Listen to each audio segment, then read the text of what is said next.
आज के इस गोष्ठी में अलग अलग धाराओं के वक्ताओं को आपको सुनने को मिला। मेरे हिस्से दो काम हैं। एक, अपने हिस्से का सच कहना, और दूसरा, गोष्ठी के निष्कर्ष को समेटना। दूसरा काम पहले काम से ज्यादा कठिन है।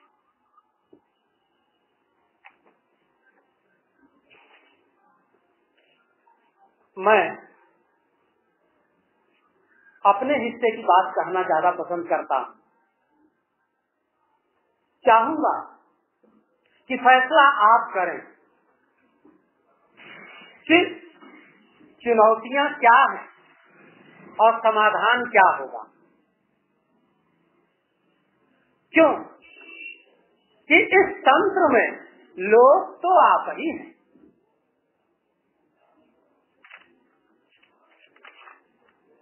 लोग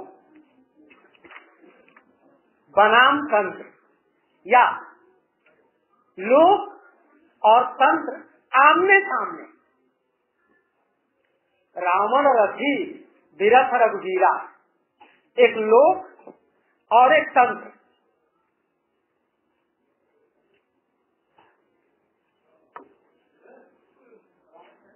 जिसे हम लोग तंत्र कहते हैं, यह शब्द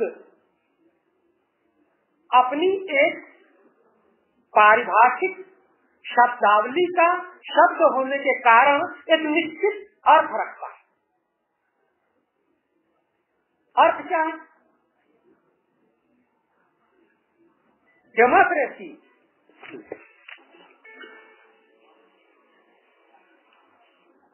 of the people, for the people and by the. बोलता कौन है? Lincoln, Abraham Lincoln. वो व्याख्याकार है। पारिभाषिक सूत्रबद्ध करके लोकतंत्र की अवधारणा को लोगों तक संप्रेषित करने की कोशिश कर रहा है। क्या अब्राहम लिंकन से पहले इस दुनिया को लोकतंत्र से अपरिचित रहने का दुर्भाग्य था? नहीं। हम अपने पुरखों को देखें तो चाणक्य के काल में गण व्यवस्था थी, और उस गण व्यवस्था में बाकायदा मतदान होता था। पक्ष और विपक्ष की शलाकाओं के रंग अलग अलग होते थे, और जिस पक्ष की शलाकाएं अधिक संग्रहित हो जाती थी, निर्णय उसके पक्ष में हो जाता था। मतलब लोकतंत्र का मतलब है बहुमत के अधीन अल्पमत। अगर सर्वसम्मति से निर्णय नहीं हो सका तो लोकतंत्र का मतलब है सबसे ऊपर का पद पर बैठा हुआ आदमी, जनरल बॉडी, महाअधिवेशन, कांग्रेस के अधीन। सारे निर्णय किसके अधीन? महाअधिवेशन के अधीन। और लोकतंत्र का मतलब है निचली इकाई ऊपरी इकाई के अधीन। एक पिरामिडल स्ट्रक्चर बनाता है लोकतंत्र, जिसमें टॉप पर, शिखर पर बैठा हुआ आदमी सबसे नीचे के व्यक्ति का केवल प्रतिनिधि नहीं होता, उसका सहकारी भी होता है। उसके साथ उसकी यूनिट का मेंबर भी होता है। अभी हमको बताया गया कि हमारा लोकतंत्र दुनिया का सबसे मजबूत लोकतंत्र है। आज दुनिया में लोकतंत्र के नाम पर क्या हो रहा है, हम इस पर आएंगे। पहले हम देखें कि मानवता के विकास की यात्रा में एक दौर था जब आदमी को हाथ पैर में जंजीर बांध करके भाले और कोड़े के सहारे जानवर की तरह रख करके, जानवर से बुरा बर्ताव करके, गुलाम बना करके खटाया था, खरीदा था, बेचा दास। और उसके बाद एक लंबा कालखंड कई हजार साल का दिखाई देता है, जिसमें राजा और प्रजा, सामंतवाद का कालखंड, सम्राट हुआ करते थे। राजा का बेटा राजा होता था और 1.5 फुट की तलवार वाला सोने का मुकुट पहन करके 6 फुट वाले भाले का कमांडर हुआ करता। उस दौर की दुनिया हमारे देश में थोड़ा सा रास्ता घूम करके आज के दौर में आई। हुआ क्या कि राजाओं की दुनिया इस देश में चल रही थी। अंतिम बादशाह, लड़कियां नाम बताएं, हिंदुस्तान का अंतिम बादशाह कौन? सर आपने,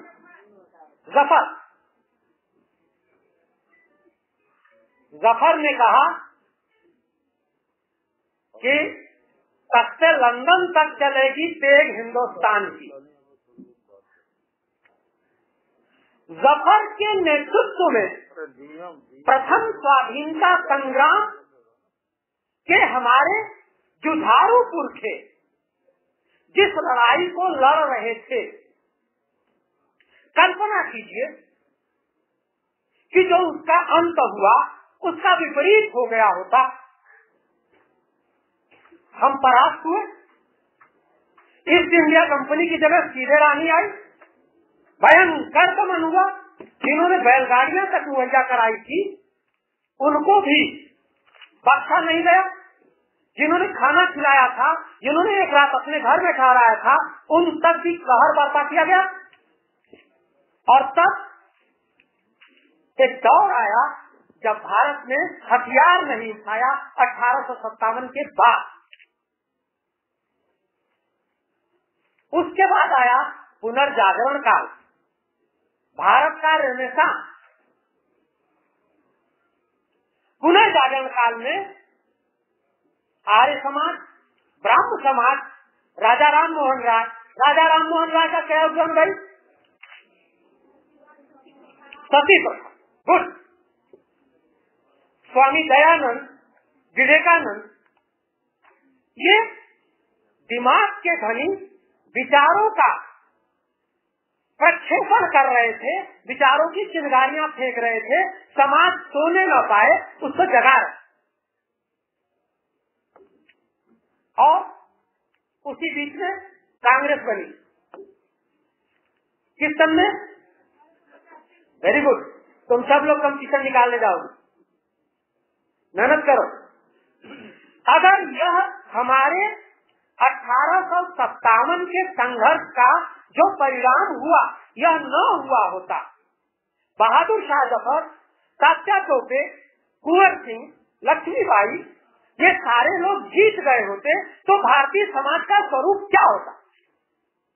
हम लोकतंत्र, समस्याएं, समाधान चर्चा कर रहे हैं, विषयांतर नहीं। तब हमारे यहाँ लोकतंत्र नहीं होता, तब हमारे यहाँ सामंत तंत्र होता। गलत कह रहा हूं? तब इस इलाके का राजा भोजपुर का राजा होता, बनारस का राजा होता, जौनपुर का नवाब होता, और सब राजाओं और नवाबों का सबसे बड़ा एम्पायर बहादुर शाह जफर का पोता होता। सही है ना? दुनिया में इस तरह से बदलाव नहीं आ पाया था जैसा अपने यहाँ आया, क्यों कि हम अंग्रेजों के गुलाम थे, दुनिया अंग्रेजों की गुलाम नहीं। दुनिया में राजा साहेब को पटक करके व्यापारी महोदय ने, धनपति ने राजपति को उठा के पटक दिया और बोला कि अब राजा का बेटा राजा नहीं होगा, ये व्यापारी मंडल जिसको चुनेगा वो होगा। ब्रदरहुड ये शब्द है, समानता, भाईचारा ये शब्द है। किसकी समानता? राजा असमानता का प्रतीक था। व्यापारी के पास पैसा अधिक था लेकिन सम्मान राजा को था। व्यापारी ने कहा नहीं, हमारी तुम्हारी समानता। बोला भाईचारा, बोले किसके साथ? वो मजदूर गुलाम के साथ, खोलीबारी वाले के साथ। बोला ना, हम सभी व्यापारियों की भाईचारे की बात कर रहे हैं। फ्रांसीसी क्रांति होती है, यूरोप का पुनर्जागरण होता है और क्रांतियां अभिशप्त होती हैं मित्रों, अधूरी रह जाने के लिए अभिशप्त। फ्रांसीसी क्रांति उसका सबसे प्रत्यक्ष ज्वलंत प्रमाण है। क्रांतिकारियों की उग्रवादी धारा ने क्रांतिकारियों की नरम धारा को और नरम धारा ने उग्रवादी धारा को बारी बारी से एक एक करके मैडम गिलोटिन के हवाले कर दिया। ये गिलोटिन क्या है? नहीं, गिलोटिन एक बड़ा सा गणासा हुआ करता था। डॉक्टर गिलोटिन नाम के आदमी ने उसका आविष्कार किया था। आदमी को बांध के गणासे के नीचे रखा जाता था, उधर एक टोकरी रहती थी, गणासा गिरता था, मूड़ी छप। मैडम गिलोटिन आज आपको प्यार करेंगी, ये शब्द प्रचलित हो गए। परिणाम हुआ कि बहुत ध्यान से सुनिएगा इस बात को, हिंदुस्तान में होने जा रहा है। परिणाम हुआ कि जनतंत्र, फ्रांसीसी क्रांति का जनतंत्र समाप्त हो गया और नेपोलियन बादशाह बना। अगर नेपोलियन को बादशाह ही बनाना था तो पेरिस कम्यून क्यों पैदा हुआ था? वर्साई का किला क्यों तोड़ा गया था? रानी को के खाओ की सलाह देने पर उल्टा लटका करके क्यों मृत्युदंड तक पहुंचाया गया था? तो फ्रांसीसी क्रांति हुई, व्यवस्था बदली, राजा गया, पूंजी आई। पूंजी का शुरुआती दौर था। औद्योगिक पूंजी थी और व्यापारिक पूंजी थी। बैंकिंग पूंजी का अभी उतना विकास नहीं हुआ था। गांव में सूदखोरी चलती थी, महीने में चवन्निया। व्यापारिक पूंजी के ही भारत को गुलाम होने का दंड झेलना पड़ा। ईस्ट इंडिया कंपनी कौन थी? एक कंपनी थी, वह ईस्ट इंडिया थी तो कोई वेस्ट इंडिया कंपनी भी थी। उस तरह की दर्जनों कंपनियां यूरोप से चल रही और रानी उसमें केवल एक शेयर होल्डर थी। अब यह राजा साहेब और सेठ जी के बीच की लड़ाई दुनिया के पर्दे पर 200 साल तक चली। एक दिन में फैसला नहीं हुआ, 200 साल। लुटेरे का एक रूप बदल करके दूसरा रूप स्वीकार करने के लिए दुनिया ने 200 साल का समय लिया। कितनी पीढ़ियां हुई? 20 साल में एक पीढ़ी बदलती है। 10 पीढ़ियां, 10 पीढ़ियों ने लड़ाई लड़ी। कैसे लड़ी उसका छोड़ दीजिए, हमारे यहाँ कैसे लड़ी हम उस पे। जब राजा साहेब का जमाना था तो एक आदमी की पूरी जिंदगी अपने गांव गिराव के आसपास की उपलब्ध उपभोक्ता सामग्री के माध्यम से वही पैदा होने और वहीं वितरित हो जाने वाली सामग्री के माध्यम से गुजर जाता। आम आदमी गांव में बैठ था, गांव में तेली था, गांव में जुलाहा था, गांव में हर चीज उपलब्ध थी। गांव की अर्थव्यवस्था में ही जीवन खप जाता था। केवल रिश्तेदारी के लिए या तीर्थ यात्रा के लिए लोग बाहर निकल गए। जमीन उत्पादन का मुख्य साधन था और पेशियां मुख्य पक्ष था। औजार बहुत सरल थे। हजारों सालों में हसुआ, खुरपी, फरुआ, कुदार और हल में मुश्किल से ही कोई छोटा मोटा आविष्कार हुआ होगा। हजारों साल तक आविष्कारों का दौर आया ही नहीं। उत्पादन के वही साधन चलते रहे, वही उत्पादन संबंध चलता रहा। रियाया, हरवा, चरवा, बना, दामन, जिसे आप जमींदार जगीदार कह लें। तब दक्षिण टोले में बसाया गया इंसान नहीं माना जाता था। चांडाल, अंजद कहा जाता था। वह मनुष्य नहीं था। उस दौर से आज के दौर की तुलना करें तो हमको व्यवस्था समझ में आई।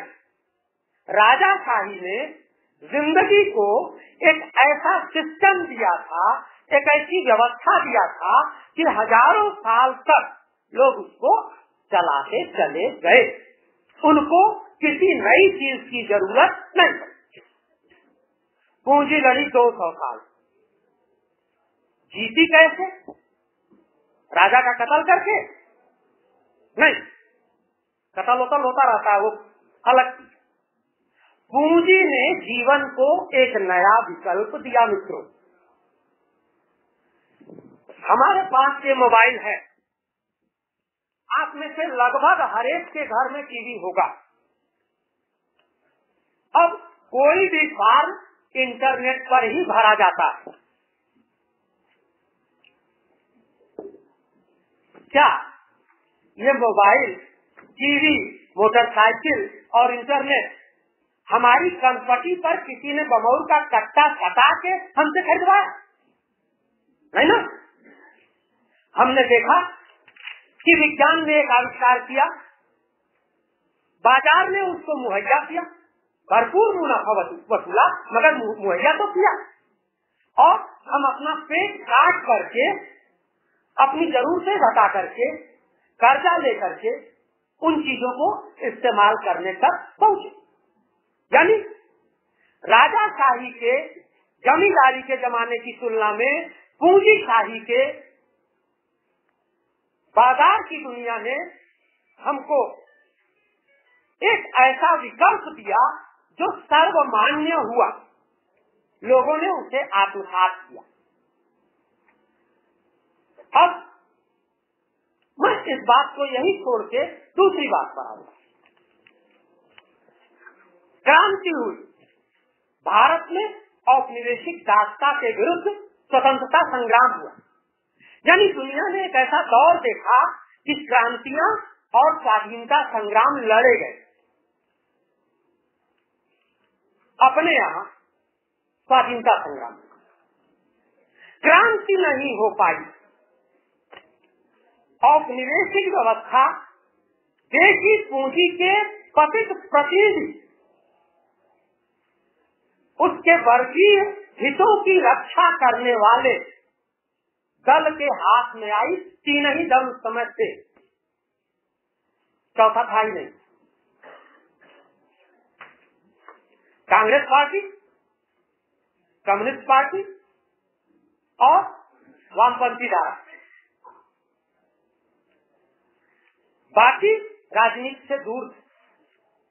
तब कांग्रेस पार्टी के हाथ में सत्ता जो आई, अभी महात्मा गांधी हाय हाय किया जा रहा था कि हाय बापू आप रहे होते तो बहुत अच्छा हुआ होता। स्वतंत्रता संग्राम का चरम शीर्षस्थ नेता महात्मा गांधी अपने अभिनव प्रयोगों के लिए अद्वितीय, विश्व पटल पर कोई दूसरा सानी नहीं। लेकिन जब समाज में बात आती है व्यवस्था स्थापित करने की, तो दो परस्पर विरोधी वर्गों के हित आपस में टकराते, शेर जी भी खुश रहे, खरगोश जी भी खुश रहे, मिस्टर चूहा भी उछलते रहे और मैडम बिल्ली भी खुश रहे, मुमकिन है? नागनाथ, सांपनाथ, अजगरनाथ भी तृप्त रहे और शाकाहारी जीव उछलते हुए कहें ये सारा हरा भरा जंगल हमारा ही है। वो चुपचाप संत की तरह मुद्रा बनाए बैठे हुए हैं, पास आओ उदरस करें। परम संत त्रिपुंडधारी 100 चूहे खाए, बिलैया चली हज करने, बोली अब मैं कंठीधारी हो गई हूँ, अब मुझसे कोई खतरा नहीं है। वाह, बिलैया का पूंजीवाद आज की दुनिया का सबसे बड़ा सच। मतलब अमेरिका में बैठी है बिलैया और दुनिया में जहाँ हमला करना होता है तेल चोराने के लिए, बोलती है मैं लोकतंत्र लेके आ रही हूँ, मैं लोकतंत्र लेके आ रही हूँ, फट से लोकतंत्र पहुँचा देती है। हवाई जहाज से, कौन हवाई जहाज जिसमें आदमी नहीं बैठता, ड्रोन, उससे सीरीज में बम गिराती है पूरे इलाके पर, बोलती है लोकतंत्र का बम लो, तुम्हारे यहाँ बहुत गड़बड़ चल रहा है, तुम भी लोकतंत्र ले लो, तुम्हारे यहाँ भी गड़बड़ चल रहा है, तुम भी लोकतंत्र ले लो। आज लोकतंत्र का मतलब क्या है? अमेरिका का साम्राज्यवादी, नाटो का साम्राज्यवादी, जंगल का साम्राज्यवादी, और अपने देश में गांधी का नहीं, नेहरू का नहीं, इंदिरा गांधी का नहीं, जयप्रकाश और मोरारजी का नहीं, राहुल गांधी और नरसिम्हा राव के 90 के दंगल से हस्ताक्षर के बाद का 20 साल बाद का 2 दशक बाद का दौर।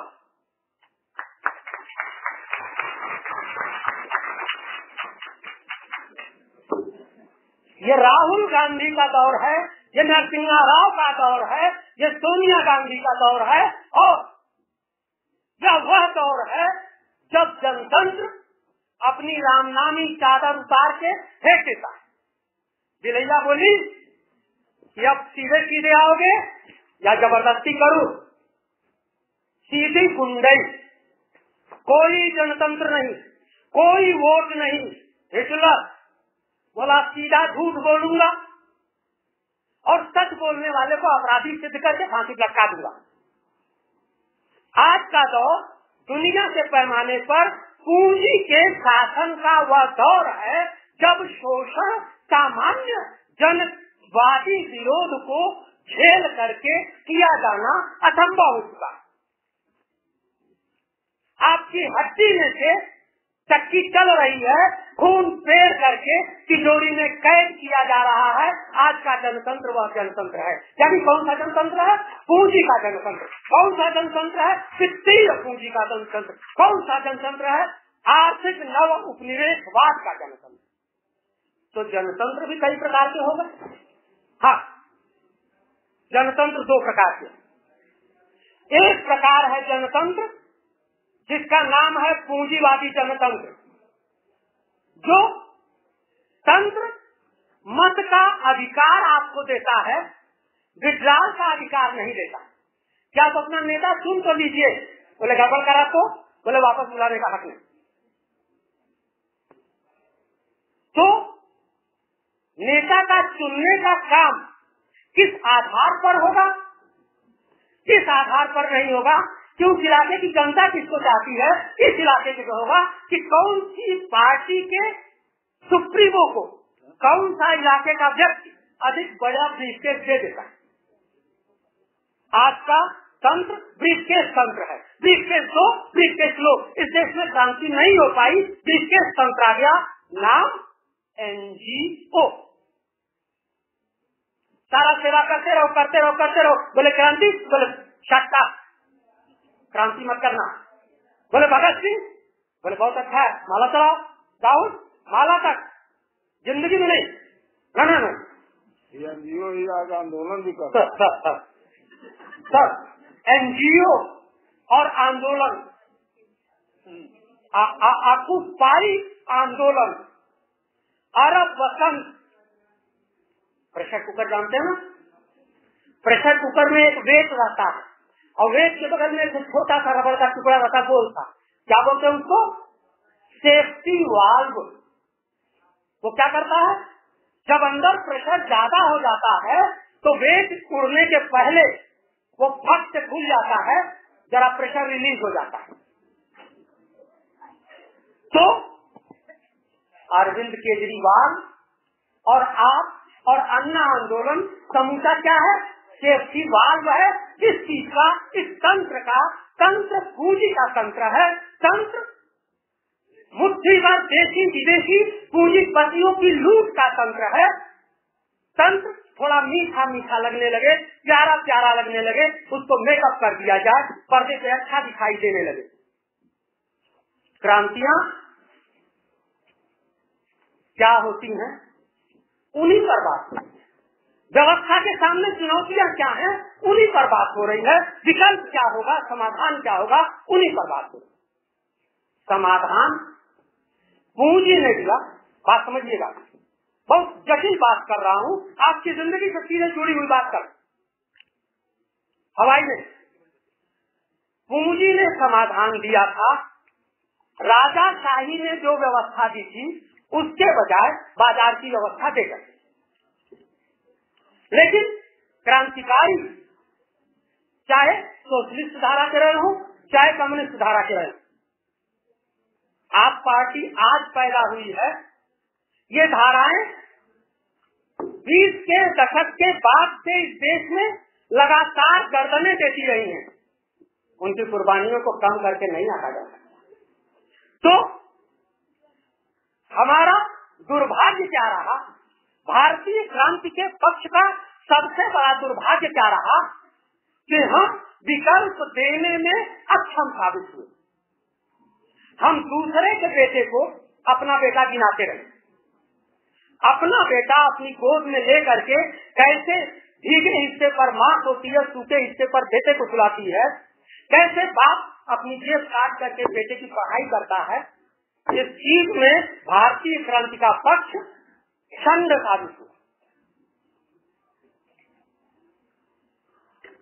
तो भारतीय समाज व्यवस्था और भारतीय क्रांति, भारतीय समाज व्यवस्था के सामने संकट है, चुनौती है कि वर्तमान व्यवस्था, शोषण की वर्तमान व्यवस्था, दंगल की वर्तमान व्यवस्था, बहुराष्ट्रीय कंपनियों की वर्तमान व्यवस्था, मल्टीनेशनल कॉर्पोरेट, जहां शेयर मार्केट से फाइनेंस कैपिटल हवा से हवा में जाती है, आपका सब कुछ वहीं का वहीं रह जाएगा, केवल हवा निकल गई, साइकिल 100 किलोमीटर नहीं चल।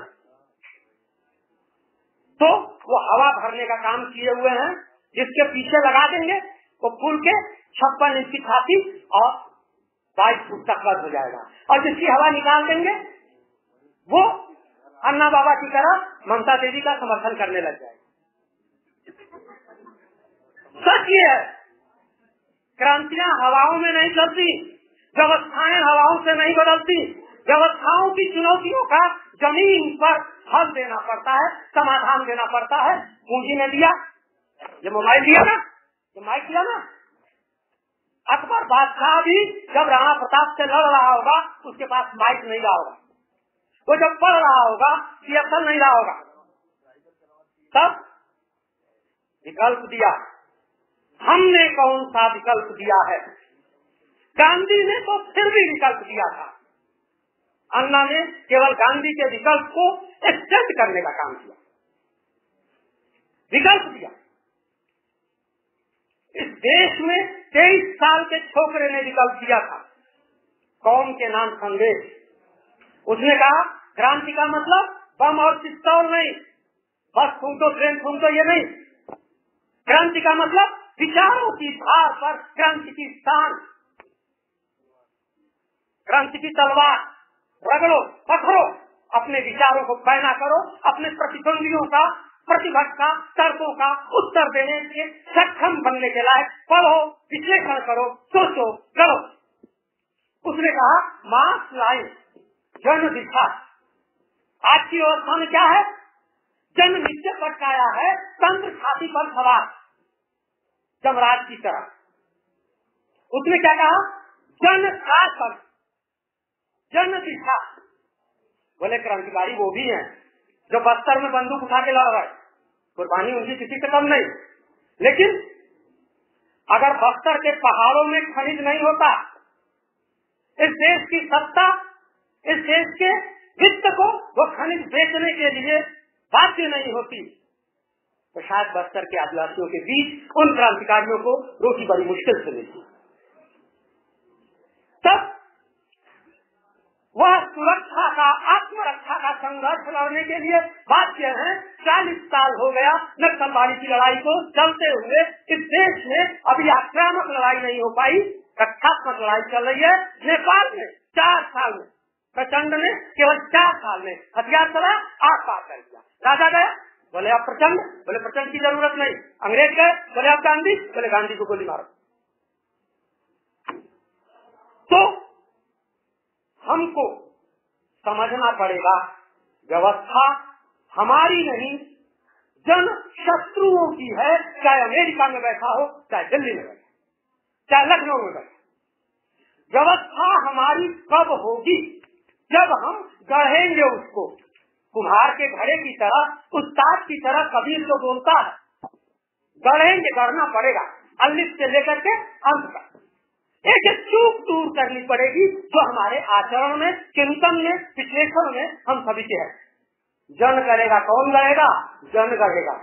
जन क्रांति, जन व्यवस्था, समस्याओं का जन समाधान कैसे होगा?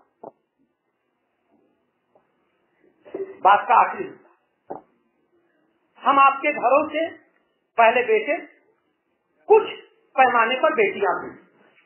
कंपटीशन की तैयारी शब्द सुना है आपने, आप जीते भी हैं। कोटा से लेकर के दिल्ली तक, इलाहाबाद से लेकर के आजमगढ़ तक, जितनी जिसकी जेब है वह बाजार से, मैडम समझिए, या आप ही का संकट में बात करना, जिसकी जितनी जेब है उतनी बड़ी परीक्षा की तैयारी, कंपटीशन की तैयारी करवाने जा रहा है। तो अगर जिसके पास कंपटीशन की तैयारी करने लायक जेब नहीं है, वो बोले वो ठेला चलाए, वो आलू का बोरा ढोए, वो सिधारी पर खड़ा होकर के अपना शरीर बेचे। तो अगर हम विकल्प करेंगे तो हमको वर्तमान को समझना होगा। हमारे घरों के लड़के इंटर तक पढ़ने के बाद बीएससी करें कि न करें, सिपाही बन जाए, कि पॉलिटेक्निक कर ले, कि डॉक्टर बन जाए, कि इंजीनियर बन जाए, कि सिविल सर्विसेज की तैयारी में लग जाए, ये तय करने लगते हैं। हम आप उनको गाइड करने लगते हैं। होता क्या है? इंटर बायोलॉजी का स्टूडेंट 1 साल कंपटीशन की तैयारी करने के बाद समझ पाता है कि वो कुछ नहीं जानता, और 4 साल जब तैयारी कर लेता है तो उसमें से कुछ लोग एमबीबीएस निकाल लेते, बाकी कुछ दूसरी धारा पकड़।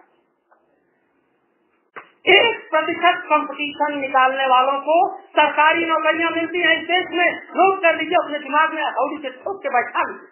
हम विकल्प की बात कर रहे हैं, हम समाधान की बात कर रहे हैं। 1% से ज्यादा नहीं।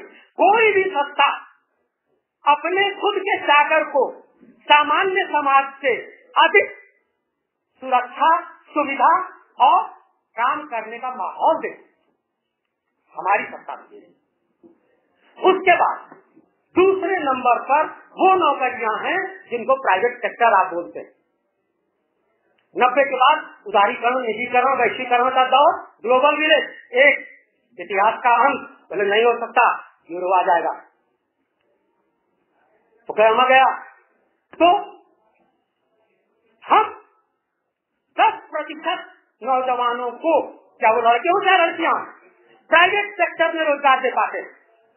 शेष कार्य सक्षम आबादी का 90% अपने को अभागा, कमजोर और लाखैरा मान करके, अपमानित होकर के, आत्मविश्वास टूट जाने के बाद 30-35 साल की उम्र में लौट करके गांव वापस आता है, फिर से फरवा और खजिया करने के लिए। तब विकल्प क्या है? विकल्प कि पैसे के दम पर बाजार आज पूरी दुनिया में हुकूमत कर रहा है। हम आदमी और आदमी के बीच से अगर पैसा निकाल सके तो विकल्प पैदा हो जाएगा। बोले कैसे? बोले कि जेठ तिवारी स्कूल बनाओ। बोले बहुत अच्छा, लड़कों को तैयार करेंगे, ठीक, स्कूल बन गया। बोले फिर? बोले फीस बढ़ाओ, वेतन बढ़ाओ, फीस बढ़ाओ, वेतन बढ़ाओ, फीस बढ़ाओ, वेतन बढ़ाओ, यहाँ तक कर दो कि गरीबों का स्कूल अमीरों का स्कूल बनेगा। राहुल कांग्रेस श्यामपुर आजमगढ़ का संस्थापक ही उस स्कूल में नहीं रहेगा। क्यों? कि वो तो विचार देने के लिए स्कूल खोला था, नौकरी देने के लिए नहीं। वहाँ नौकरों और मजदूरों की व्यवस्था चलने लगी, परंपरा जीत गई, विद्रोह। तब अगर आदमी और आदमी के बीच सिक्का अनादिकाल से रहा हो तो अनादिकाल तक रह सकता है, और यह इतिहास साबित करता है कि सिक्का अनादिकाल से नहीं। पहले वस्तु विनिमय हुआ करता था, तब छोटी मोटी मुद्राओं का चलन आया, तब कागज का नोट आया, और आज बैंकिंग नोट, ई बैंकिंग। तो हम सिक्का के बिना जी सकते हैं क्या? बाजार के बिना जी सकते हैं क्या? जी कैसे? यही प्रयोग है, यही आपकी जिंदगी में आपको करना है। मैं महिलाओं से भी, बच्चियों से भी, बुजुर्गों से भी और नौजवानों से भी यह निवेदन करना चाहता हूँ कि अगर आपको इस तंत्र का समाधान देना है तो जन को सशक्त कैसे करेंगे। मनुष्य की पहली जरूरत क्या है? रोजगार, दूसरी शिक्षा, तीसरी चिकित्सा, चौथी न्याय, पांचवी मनोरंजन। सब पर कब्जा है पैसे वालों का।